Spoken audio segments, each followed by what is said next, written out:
আসসালামু আলাইকুম। আপনারা দেখছেন আপনাদের ভালোবাসার channel MD Rachel aquarium birds of village Rachel. তো এমডি রাচেল অ্যাকুরিয়াম নামটাই চেঞ্জ করে দেওয়া হয়েছে বার্ডস অফ ভিলেজ রাচেল। কারণ আমি এই চ্যানেলটা যেহেতু আমি গ্রামে থাকি সেই হিসেবেই বার্ডস অফ ভিলেজ নামটা রাখা হয়েছে। তো তার জন্য হলো আপনারা বার্ডস অফ ভিলেজ নামটা রাখার কারণ হলো এখানে বার্ডস পাখি সম্পর্কে এবং অ্যাকুরিয়ামের ফিশ সম্পর্কে ভিডিও আপলোড করা হবে এবং গ্রাম বিষয় সম্পর্কে ভিডিও আপলোড করা হবে। এর জন্যই এর নাম দিয়েছি বার্ডস অফ ভিলেজ রাচেল।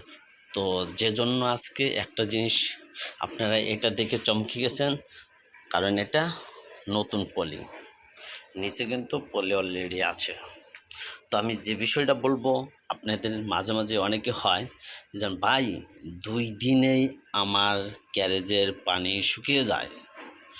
তো যদি দেখেন যে 2 দিন অথবা 3 দিনে আপনার ক্যারেজের পানি শুকিয়ে যাচ্ছে, তাহলে বুঝতে হবে আপনার এই পলি ব্যাগটা, এই পলিথিনটা ফুটা আছে, যার কারণে ফুটা পানি এদিক দিয়ে পড়বে।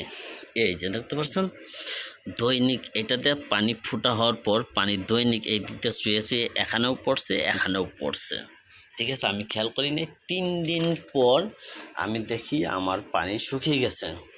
পরবর্তীতে আমি তাড়াতাড়ি করে আজকে সকালে এই কাজটা করেছি। নতুন পলি এনেছি, এই যে পুরাতন পলি বাদ দেওয়া আছে, নতুন পলি এনে তারপর রেখে আবার মাছটি দিয়েছি। আপনাদেরকে বারবার দেখেছি যেন আমার আরটিভি 100% কোয়ালিটি।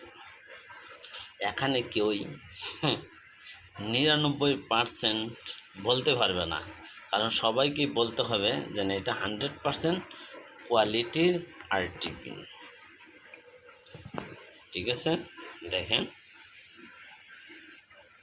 এবং ফিমেলও দেখিয়ে দেই।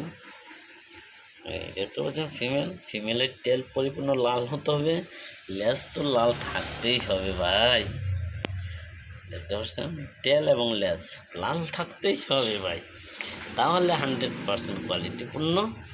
তার সাথে সাথে এই যে দেখতে পাচ্ছেন এলিফ্যান্ট, কান বড় বড় হতেই হবে ভাই। তো আপনাদেরকে জানিয়ে দিলাম যেন আমি কী জন্য এই নতুন পলিটা আজকে ইউজ করেছি। তো আপনারা অনেক টাইমে সতর্ক থাকবেন, কারণ অনেক কারণে আপনার পলি ফুটো হয়ে যেতে পারে। তো ফুটো হয়ে গেলে দেখতে পারবেন দ্রুত গতিতে আপনার পানি শুকিয়ে যাচ্ছে, তখনই মনে করবেন আপনার পলিটা ছিদ্র আছে, তখনই সাথে সাথে আপনারাও এভাবে পদক্ষেপ নিতে পারেন। তো এই ছিল আজকের ভিডিও। আসসালামু আলাইকুম।